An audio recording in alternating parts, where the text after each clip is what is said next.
Welcome to the Derm-It Trotter Don't Swear About Skincare podcast.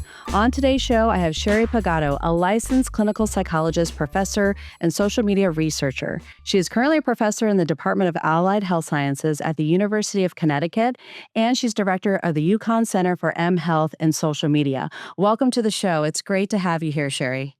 Thanks for having me. I'm excited. Well, I think people might be wondering, why are we having a clinical psychologist on here? Well, there's a lot of psychology and dermatology, as we know, and the area of expertise that I wanted to talk with you that you've made part of your work and life passion is tanning. So I wanted to talk more about with how you got involved, with tanning, indoor, outdoor, and sun safety, and what kind of brought you to make this a big part of your career. Yeah, that's a great question because you wouldn't normally think of a psychologist as doing tanning research, but I will confess right off the bat, I was an indoor tanner as a teenager, as a young person, and a sunbather. And I ended up going to graduate school for clinical psychology, and I was very interested in the intersection between psychology and health. And so that's an area called health psychology. And as I was learning more about the space, I realized there's this area called skin cancer prevention that was sort of all on sort of the behavior behind how we develop skin cancer. So sun safety, tanning, et cetera, all these behaviors that we do that can increase our risk. And as I was learning about this literature, I realized that I had engaged in many of the behaviors that increase your risk for skin cancer. And so my alarm bells went off. I Now I'm in my 20s and I'm more concerned about premature aging and things like that. And so I was no longer a tanner, and especially as I was getting into that literature. And I felt like I could have something to offer this area of literature because I felt like it was in the head of a tanner, having been a tanner for many years and seeing in the literature how there was so much focus on health messages. And in my head, I'm thinking, that's not going to work because when I was a tanner in my teens, in my early 20s, you could tell me all day long, someday I might get skin cancer. And it wasn't landing because what I was motivated by was how tanning made me look, or at least how I felt it made me look. I felt like it made me look better. I got compliments from my friends. I got more attention from boys. And that mattered to me more than this sort of diffuse idea that some day down the road, I might develop a skin cancer. I couldn't really wrap my head around that. And so as I'm seeing this literature really focus on public health messages and that sort of thing, I thought, I wonder if we need to take a different approach and think more about what's motivating the tanner. And so I started to kind of do some research along those lines of this idea of appearance motivation. We do a lot of things because we want to improve our physical appearance. And some of those things are healthy and some of those things are unhealthy. And so why do we make those decisions and what can we do for young people who don't tend to think that much about long-term health consequences as much as middle-aged or older people do? So what sort of messaging could help? Maybe we need to get out of the box of health messaging and maybe come up with appearance-based messages. Or maybe we need to sort of, if you can't beat them, join them and think about whether there are substitutes we can offer them to enhance their physical appearance that would not come with the risks of tanning. So that's kind of where my thought process was. And so my doctoral dissertation was actually a skin cancer prevention study. So I might be the only clinical psychologist who have the dissertation on skin cancer prevention. And a little joke my advisor always says whenever he talks about me is I'm the only graduate student who did her dissertation on the beach, because we actually went to the beach to do my dissertation. Hey, that's a great way to do a dissertation, though. The beach is fantastic. Just with your sunscreen under the umbrella. Yeah, we lugged all of our equipment out there and we met tanners where they were, quite literally.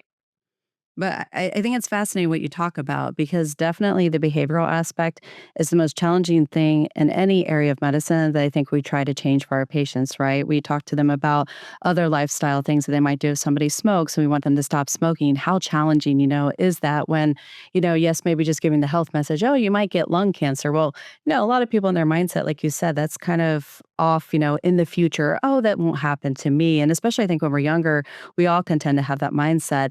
And I think the why behind why we all do what we do is so important. I remember asking one of the moms that came in, she was tanning regularly, sometimes 2, 3 times a week. She even joked at times she thought she could be addicted to tanning. And I said, "Well, when you go, like, what do you really feel like? What's the reason?" She said, "Honestly, it's 20 minutes, no husband, no kids." And she said to me, "It's meditative. It's warm, it's quiet." And yeah, she did appreciate some of the physical beauty. She felt she looked better, but she honestly was getting that alone time that she desperately craved. And so I convinced her to try to trade that in for maybe a coffee at Starbucks and reading a book. And we could talk about caffeine and, the challenges with that. But I told her the lesser of evils I'm okay with. And we actually got her to switch that out. And that why really motivated her to change. And I think that is a hard part to talk with patients about and sometimes figure out what is the right messaging to kind of convince them, even though it's the health issues that we're most concerned with too. But the why is so important. I want to talk about the study you published back in 2015, because this is one that I remember coming back to and people talking about and really wanting to know more about the tanning industry and tanning bed behaviors and people that had them in the homes versus the gyms and what they were doing. So I want you to kind of touch upon some of the highlights from that and what that really taught us about tanning culture. Yeah, so we've done a lot of research looking at where tanning beds are. So obviously, tanning salons are where lots of tanning beds are and have been historically. Although there's been legislation in the last decade or more on tanning salons and minors' use of tanning salons. And there's been a lot of advances in legislation and policy around that, where I think something like 22 states now fully ban minors from tanning beds. And something like 44 states have at least partial bans. So that's all great news, and that has affected the use of tanning salons. But what we were noticing is that the tanners we were interviewing were going other places. They said, "Oh, I tan at the gym. I tan at school." And we thought, my goodness, are people tanning on college campuses? And so we started studying this and we found out that yes, indeed, they are tanning on college campuses. And in fact, some colleges actually had tanning beds on campus, and many of them had tanning beds in off-campus apartments. So these beautiful, like luxury apartments that college students live in that offer pools and all kinds of amenities would often have tanning booths Mhm. and tanning beds. And then we also discovered that about 14% of universities, we looked at 125 of US News and World Report top universities, 14% of them allowed students to use their campus cash cards to pay for tanning locally Mhm. off campus. And so we were realizing, like, so we're making really great headway in tanning salons, but what's not being policed or what's totally flying under the radar are tanning beds in these other locations.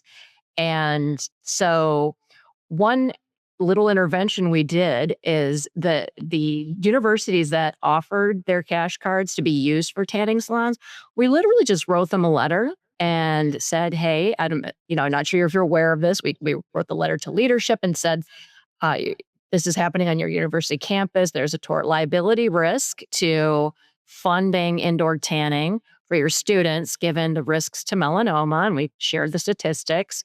And we actually found that something like 65% of them canceled the ability for their campus cards to pay for tanning off campus or anywhere. And so it's probably my most effective intervention yet was writing a letter, which normally we have to do a lot more than that. Mhm. But but what we realized is like a leadership most of the time wasn't even aware that this was happening. It was kind of happening at these other levels. And so the approach here was we need to make tanning less available. And we're seeing that happening with tanning salons. A lot of tanning salons are actually starting to shift towards sunless tanning and offering other types of products and away from the UV tanning. But to the extent that tanning beds are in all these other places, some people even buy them and have them in their homes. Mhm. Um, so then, it's like kind of one step forward, one step back. If tanning beds are kind of ending up in these other locations, they're still in gyms. Particularly, like, there's one gym chain. I don't know if you want me to mention it, but Planet Fitness. I'm just to say, like, they continue to offer tanning beds, and we did send letters after we studied the gyms, and we sent letters to leadership at these gym chains, and some of the chains did reduce how many of their franchises offer tanning beds. We haven't seen like a lot of progress on Planet Fitness as of yet, though. Well, maybe after this podcast, we can talk with him and see. It will be some motivation too. All kinds of release we can offer our gym goers. Gym is healthy, and so like let's keep it healthy. No, you're right. I think it gives mixed messaging, right? Like you go to the gym to work out, to get fit, to improve your physique, obviously, maybe look better, feel better about your overall health. And so you think of tannings there, kind of sends some mixed messages that tanning is safe as well. Just like I think you mentioned with the college campuses, the fact that they could go and use their cards, it's sort of like a subliminal almost endorsement, kind of in my opinion. Obviously that if, okay, it's okay to use the card for things like this, then obviously the college must endorse it. They feel like it's safe, it's appropriate. They wouldn't let me do this if potentially there was harm, right? I could see kind of the logic that people would sort of infer. And I can see that from the gym, from the card standpoint. And I think that's where the psychology is so interesting about this and talking about, as humans, when we clearly know something has risk to it, why do we still choose? Like, what is the mindset that kind of motivates us to still do these things that potentially have risk and we are aware of it, or maybe we do ignore it and things are just more important? I don't know if you could touch upon that or explain that, because I think that's so fascinating for us to understand in general for healthcare, especially as we're trying to battle these messages. Yeah, I think the hard thing about prevention is that it requires you to have a message that, emphasizes long-term risks of something. And as Mhm. humans, we're very motivated by immediate consequences. So you always want to look at what is the person getting out of it. And I love your example of your patient who was getting out of it this peaceful, relaxing oasis of her week. And then you came up with another plan of, okay, I can give you that, but let's do that without, harming your health. And I think that's probably going to be the most effective way to change behavior is you do have to meet people where they're at in terms of what they want and what motivates them. It's very hard to talk people out of what they want.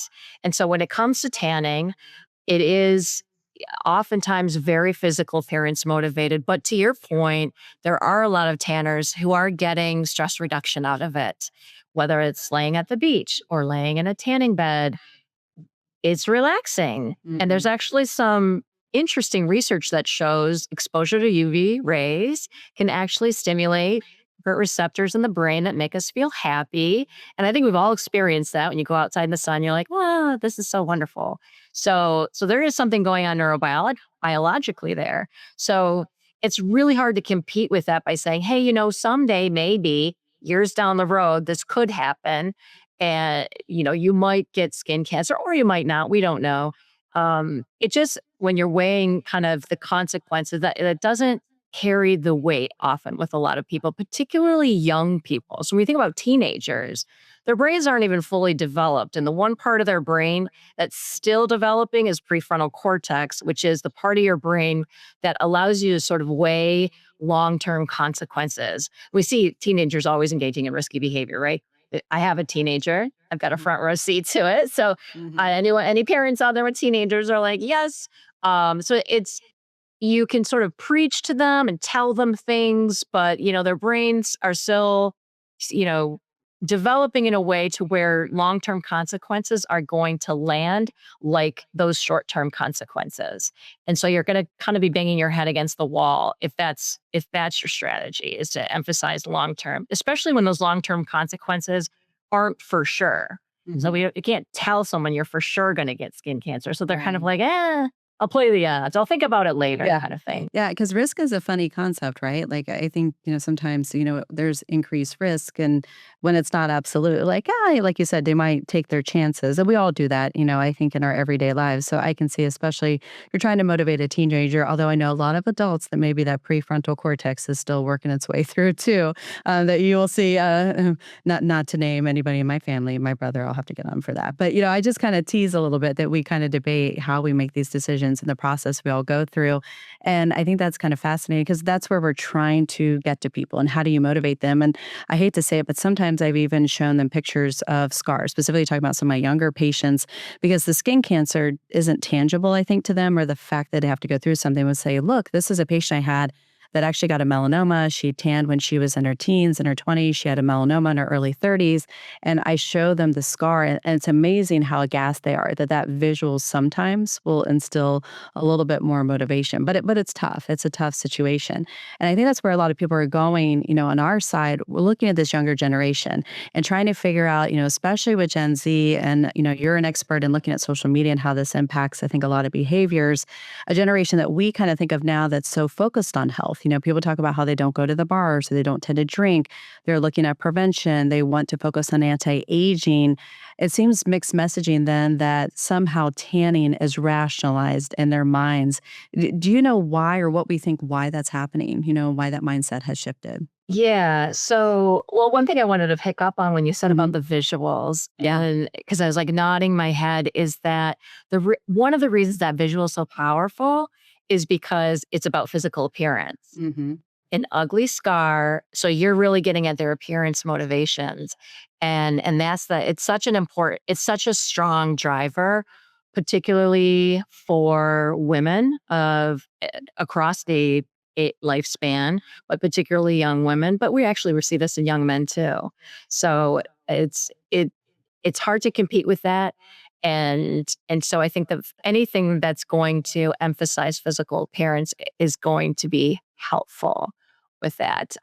Whether it's showing them a visual. One thing that we did when we went onto the beach is we took those UV cameras. We got an instant UV camera. So these cameras, for those who aren't familiar, will take a picture of your face, and it shows premature aging or skin damage that you wouldn't be able to see with the naked eye. So if you've got some damage in there from UV rays, it comes up. And I don't know if you guys ever use this in the office. It's not the best picture of you because you can see stuff Mhm. that you wouldn't normally see. So we loaned our camera out to the beach, had people pose for pictures, and they loved it. They were like, I want to see my picture.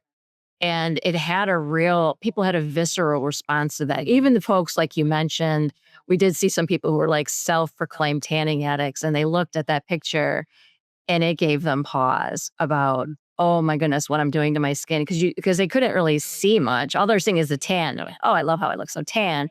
But they weren't seeing what was below the surface, what was sort of brewing behind that. And that was very powerful. So I think when we're in any ways that we can kind of connect the message to physical appearance, we're going to see that shift happening. Yeah, I felt kind of bad using that as the motivator, but at the same time, I agree with you. I think we are so motivated by the physical nature of it, and a scar like that, I think, does shock people.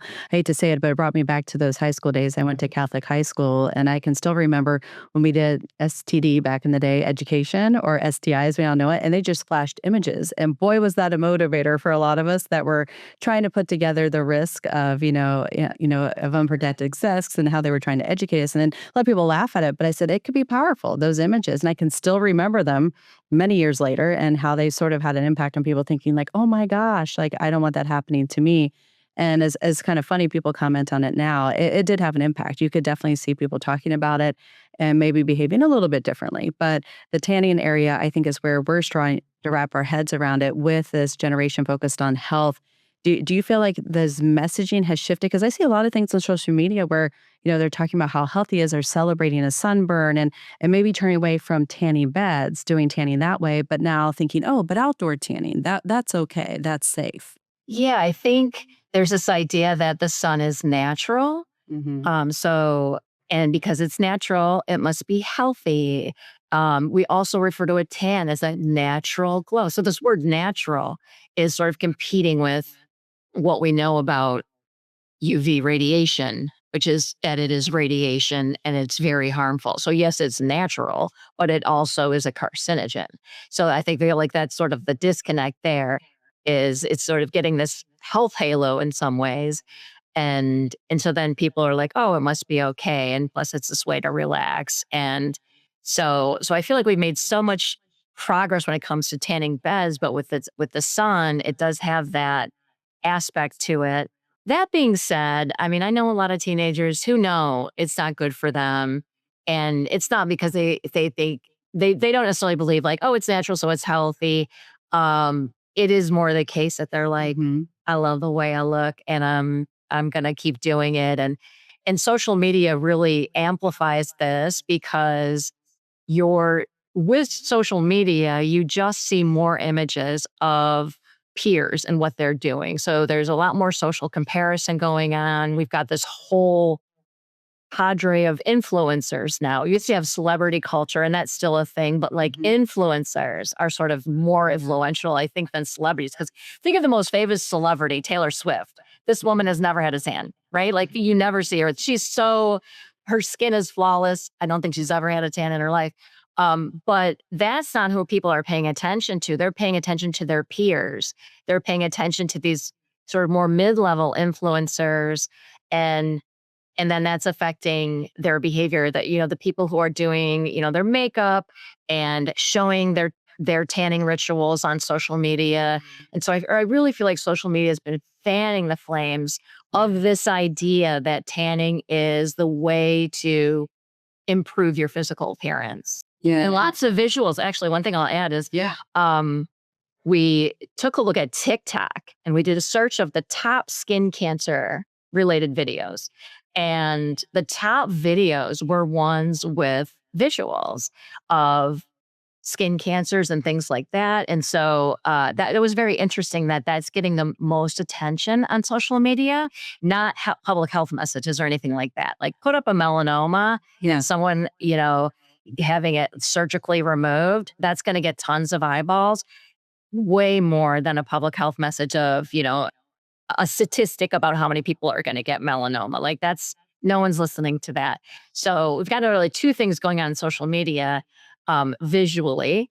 But I don't know if those worlds are uniting to where like the young people are looking at melanoma videos. We might need to use the right hashtags to get that into the right eyeballs.